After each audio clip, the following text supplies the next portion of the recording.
Oh, okay. All right. All right. What's going on, guys? How we doing? All right. Not very well. That's okay.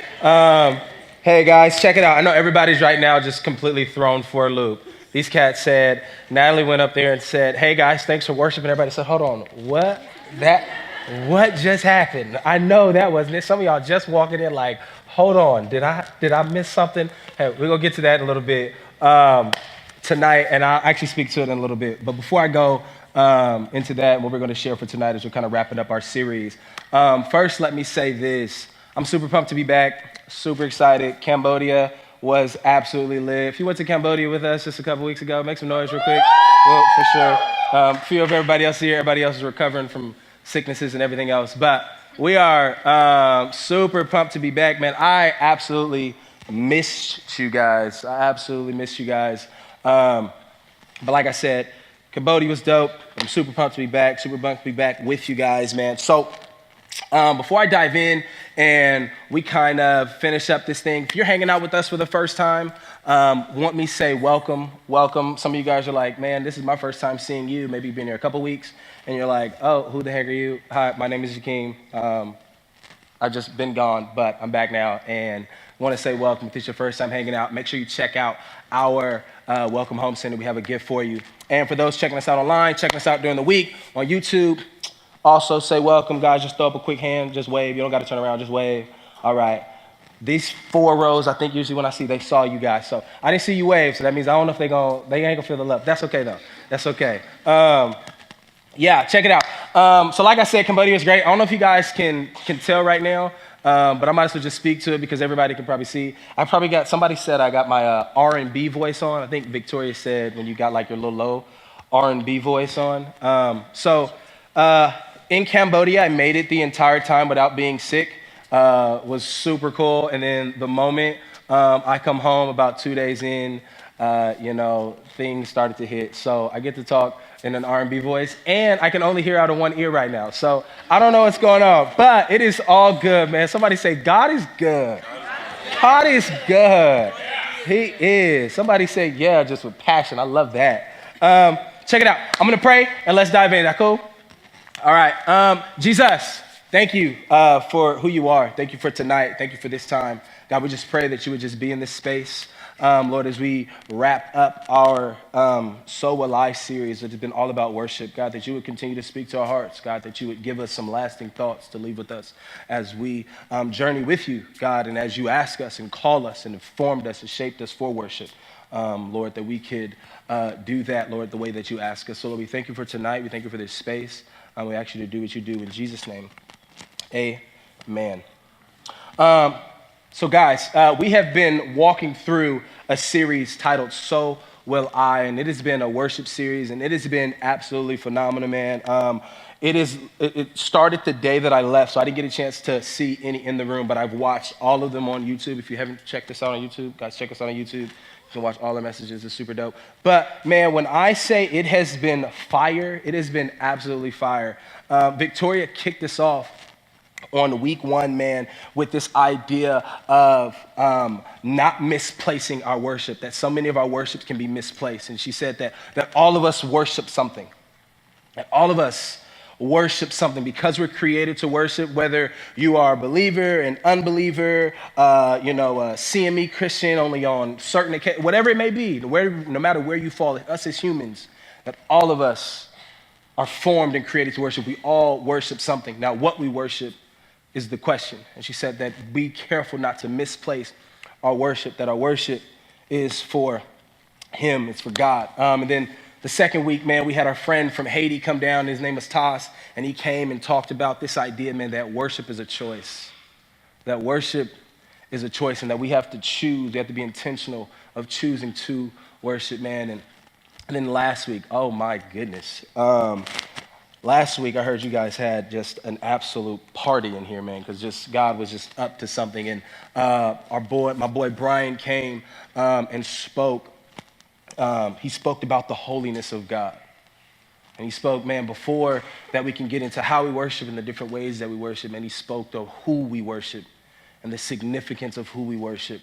and the significance of God, man. And yes, he's our friend, and we love him, but he's also that holy creator, man, that's been there. And he said this quote, man, that I just freaking, when I was listening to it, I fell out of my chair. He said, man, that God is being while we are becoming.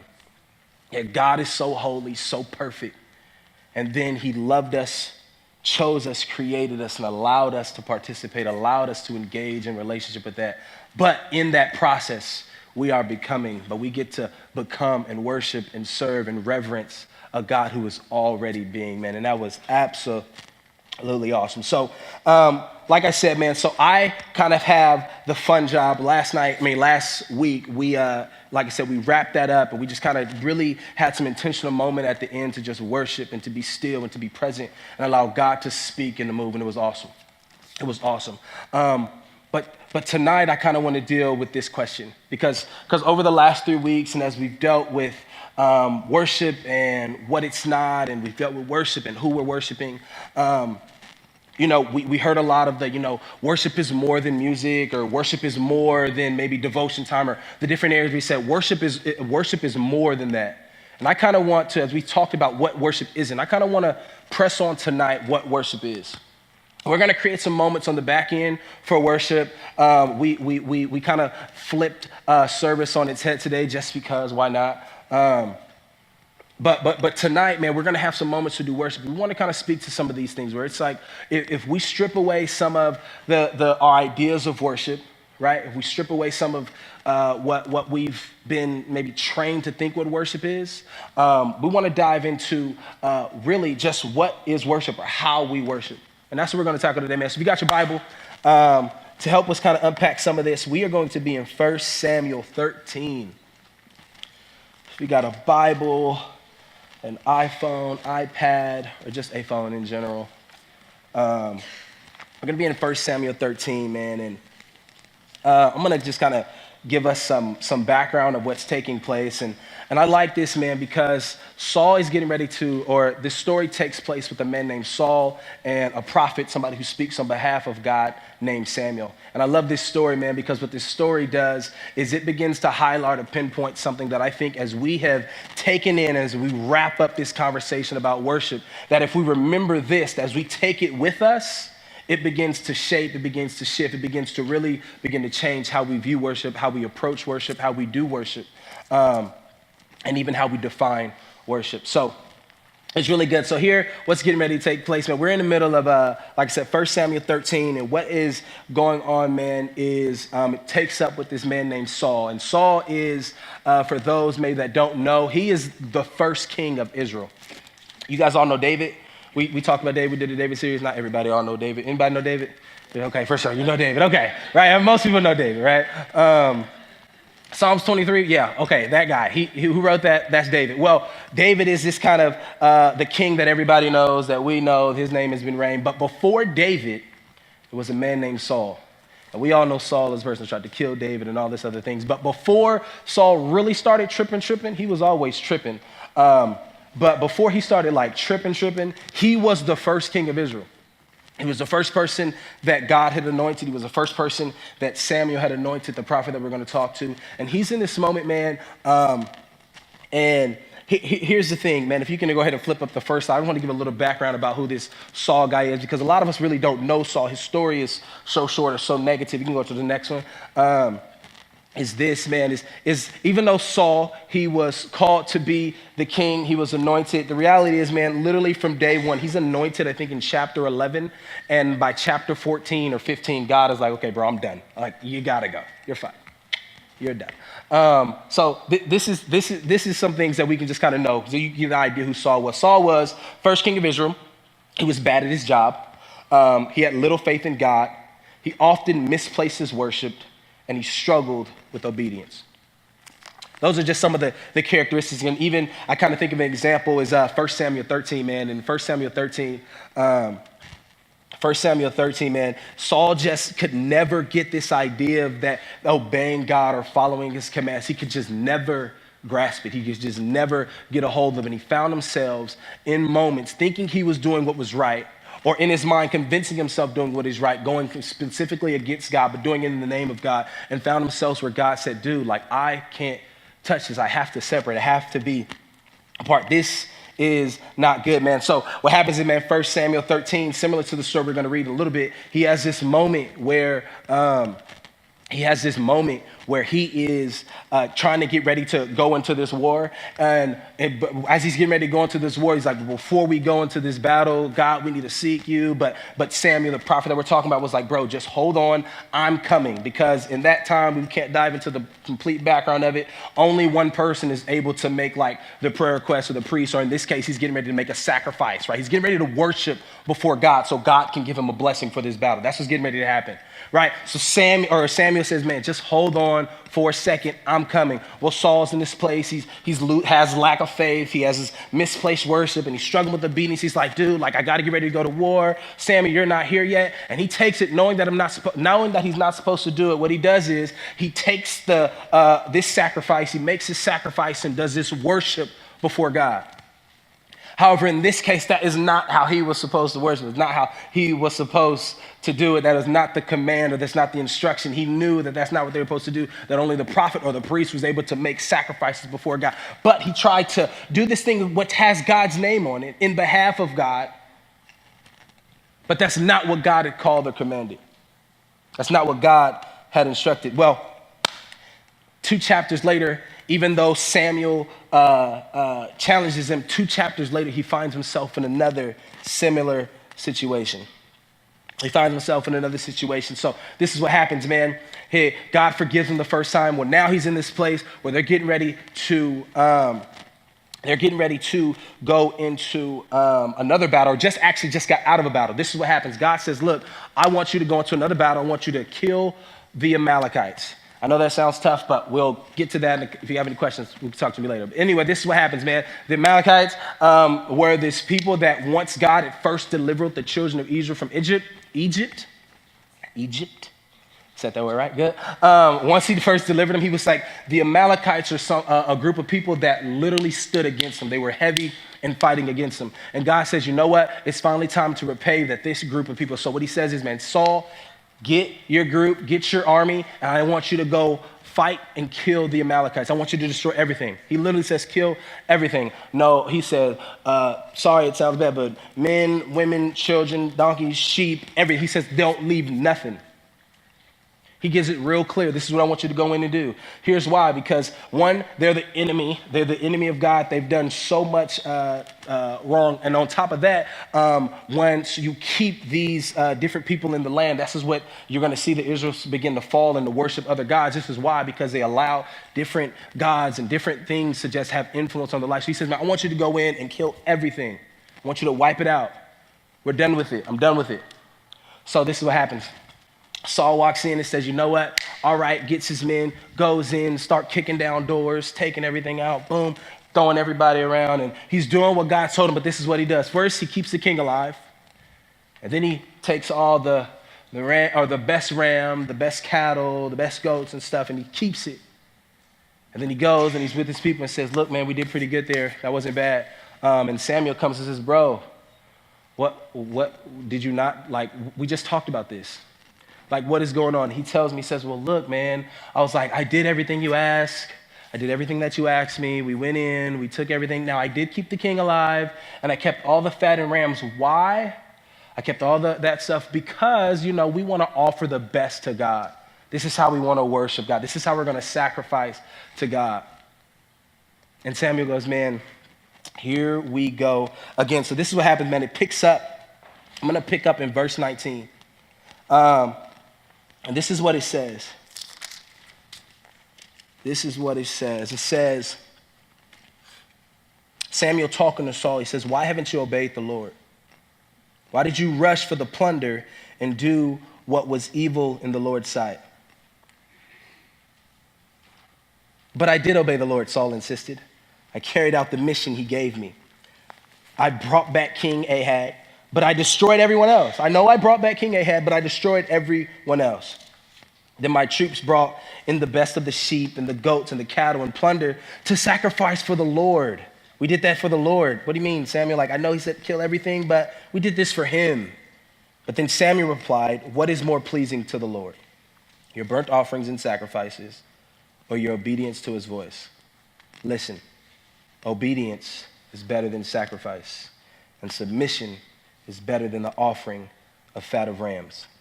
Rebellion is sinful as witchcraft, and stubbornness is as bad as worshiping idols. So because you have rejected the command of the Lord, he is rejecting you as king. Because you have rejected what God has said, he is rejecting you as king. Here's why I unpack this story, and we're going to dive what this has to do with us, because some are like, man, that was just a lot of history in a few short minutes. I know, I get it. I'm going to unpack it right now, but here, this is what's happening. As Saul and Samuel are having these conversations and having these battles and making these altars and sacrifices, what's really happening is this, and why Samuel has to have this place of checking Saul right where he is because this. Saul has begun to define worship in his own terms. That Saul has defined worship and expressed worship in his own terms. That God has been real clear, been real specific about what he is asking him to do. He's been real clear about what he's asking Saul to how he's asking him to act, how he's asking him to live. He's been real clear about what I'm asking for you to do.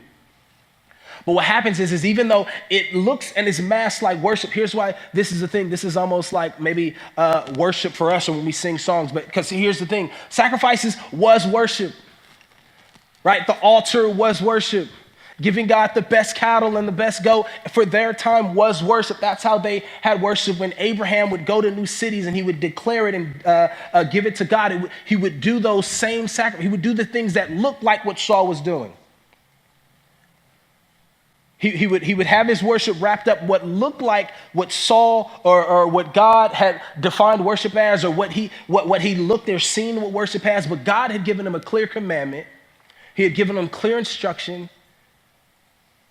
But what happens is Saul, instead of taking heed to what God was up to or obeying what God was clearly saying or what he had expressed or what Samuel told him, being the mouthpiece for God, he found himself in this moment where he started to define worship for himself.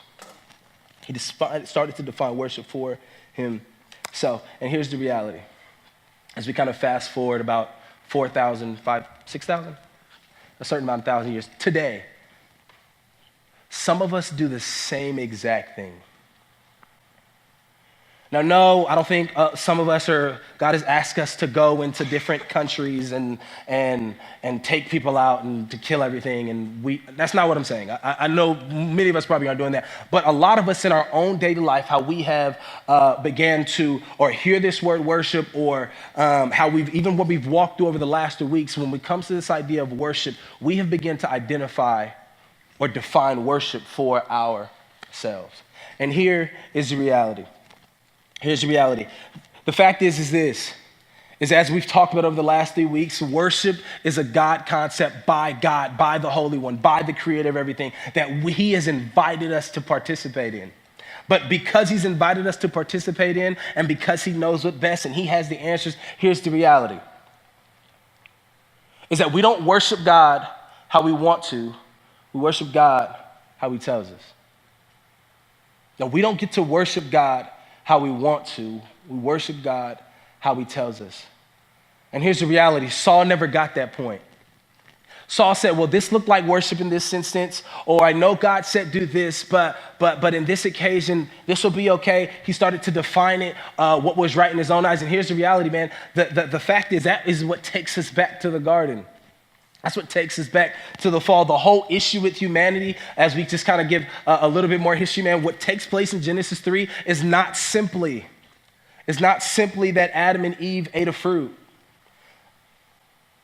It's not simply that Adam and Eve ate a fruit, but what happens is man, that God places this challenge in front of them that, look, who is going to define what is right and wrong for you?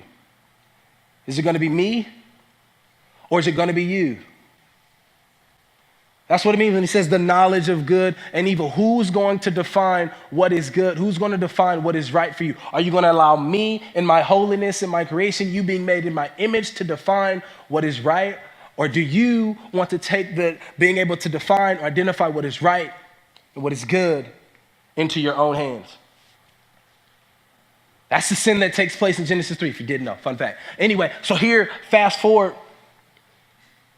some years, and Saul is in that same concern. Saul is in that same issue. And even today, that is the issue that a lot of us face. Is that even though we have this desire and this worship of God, the reality is, man, we don't worship God how we want to. We worship God how he tells us. We worship God how he tells us, because here's the reality. Here's some things that usually end up happening, because a lot of us, at least for myself, I'm definitely guilty of this. We're able to maybe do church, or we're able to do pure, we're able to do ministry. Maybe we have this. Me, like I said, I've been because I've been doing it for a little while. We can do church, but here's the thing. This is what I've had to learn over the time, is that worship can't fit in boxes that we designed or formed.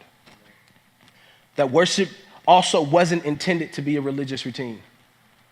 That one, worship doesn't fit into the boxes that we defined or form. It doesn't come in the way that we think, that just because we put 4 sets together, or 4 songs at the front, or whatever it may be, that worship isn't consumed or defined in a box, but it's defined by how God says it. And it must be expressed how God says it.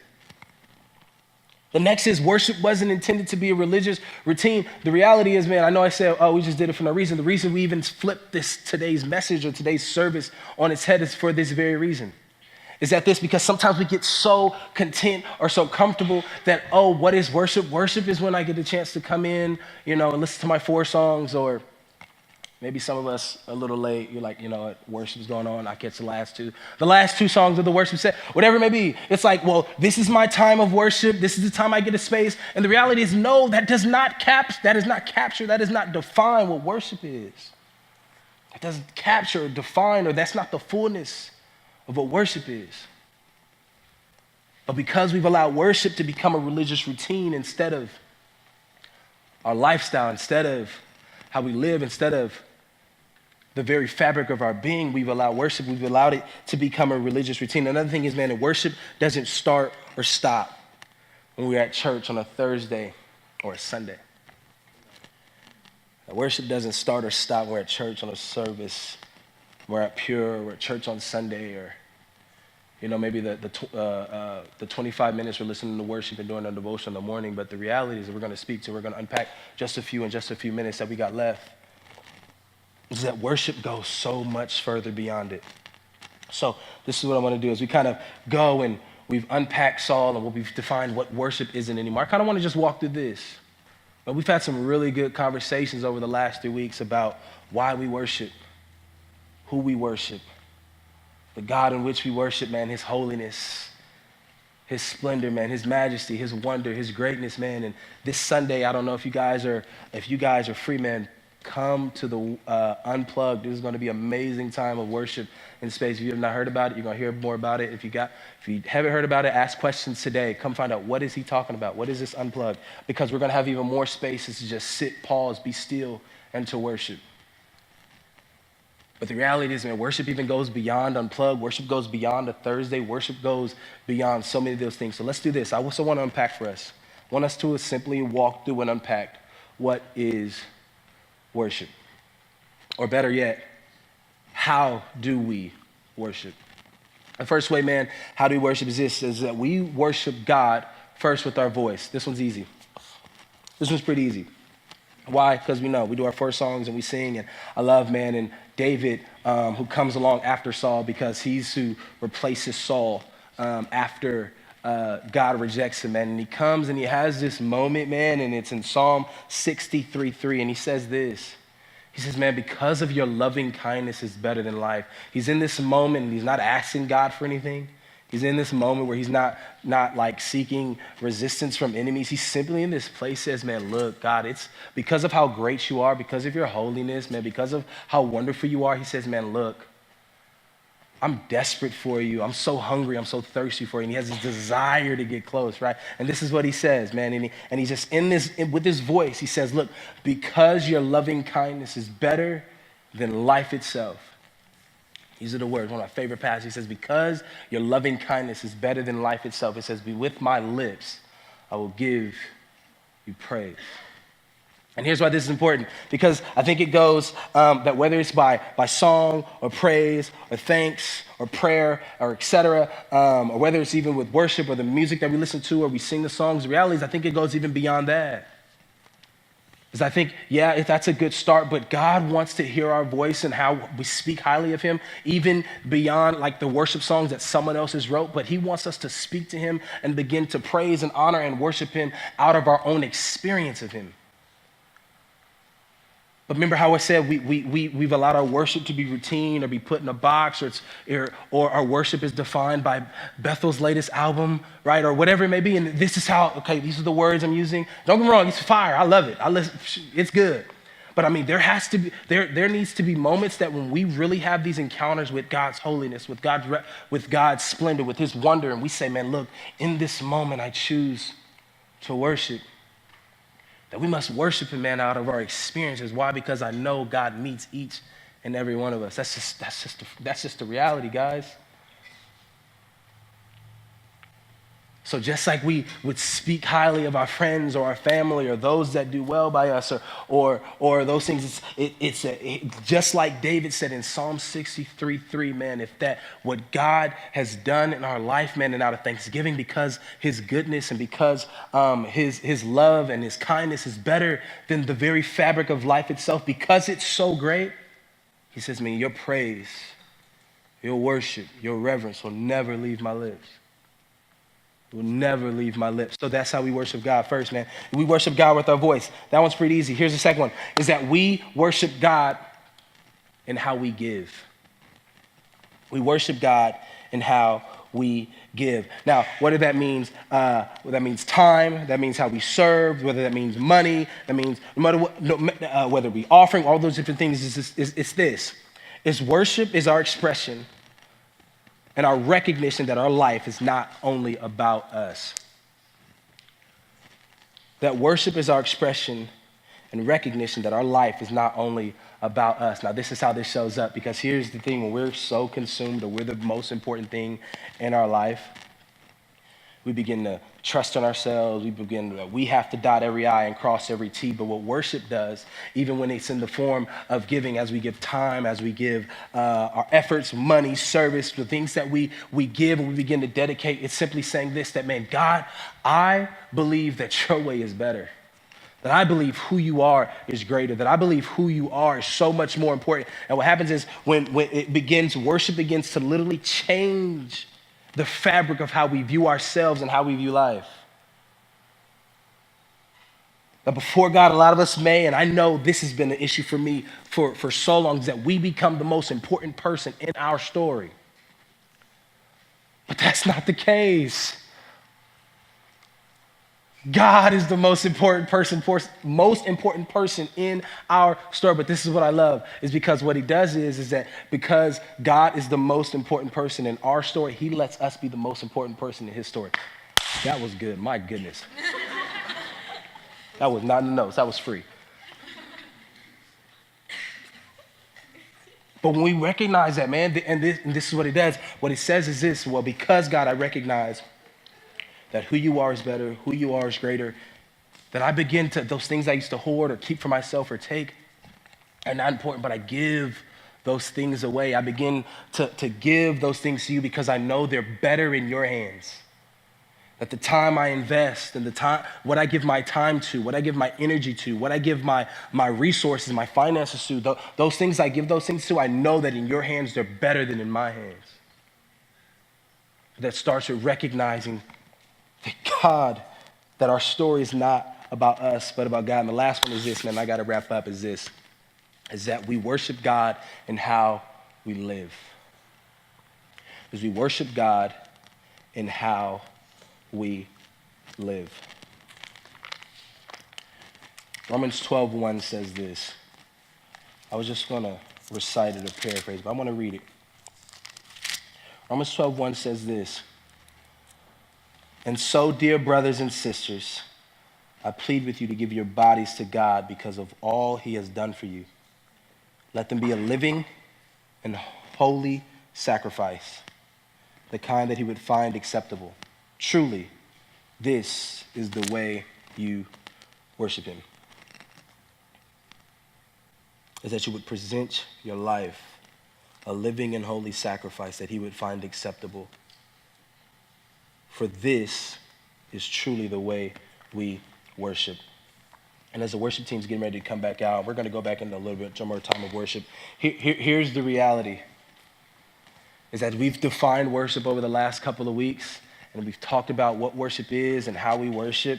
And even though we identify things where it's not simply just this, or just this area is not just worship, or just this area is not just worship, the reality is, man, is how we live is supposed to be our expression of worship. Our bodies being placed, who we are, our life being placed before God, saying, God, I know that what you are up to, who you are, you have more control. You are better at doing this life thing and directing and giving instruction and giving places for me to go than I am making these decisions. So the way I walk, the way I talk, the way I think, the way I act, the way I love others, not only just because I want to love others because, Jesus was love. All that is good. That's true. That's actually the heart of it. But that is supposed to be our expression of worship. How we act at church, at home, at school. That is supposed to be our reflection or an expression of our worship. How we talk, how we interact with one another, that's supposed to be our expression of worship. So just like when we're up here or in the back and our arms are raised and we're high and we're like, you know what, this is what worship looks like. This is it. I'm in worship right now. God, I'm worshiping you in your holiness. Man, that same expression is the same expression how I'm treating you and how I'm treating you, or how I'm speaking, how I'm talking, how I'm acting. That my life is supposed to be a representation, a reflection of not just God, but an expression of my worship for him. And my life is supposed to be an expression of my worship for God.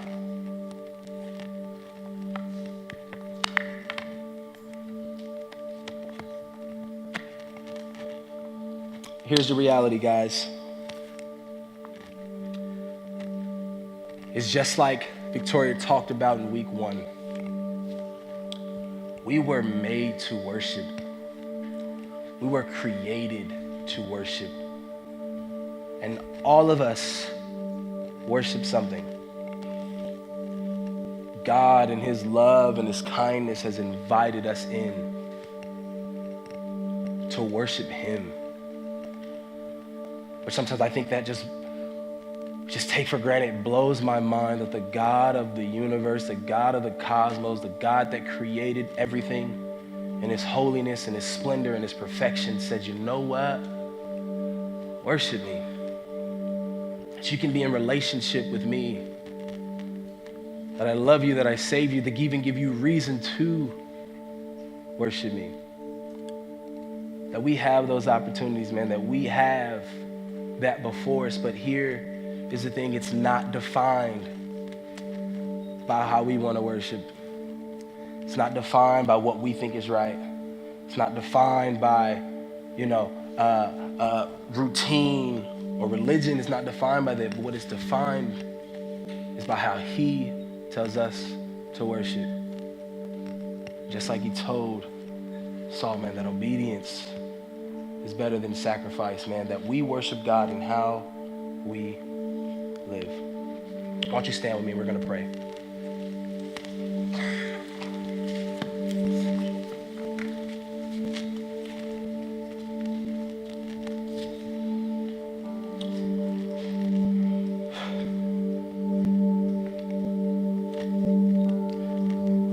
Jesus.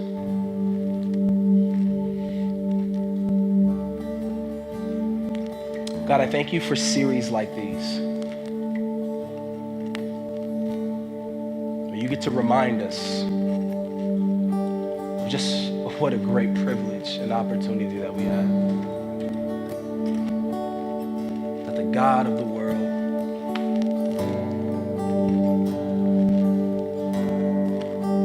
who not only created it, sustained it,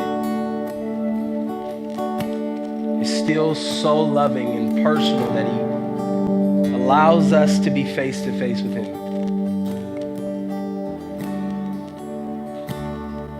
God, I pray that in those moments where we're face to face with you, that we would not take it for granted, that we would not take moments of worship, that we would not take those spaces for granted, but we'd recognize that we get to worship the God in all his splendor, all his wonder, and his holiness.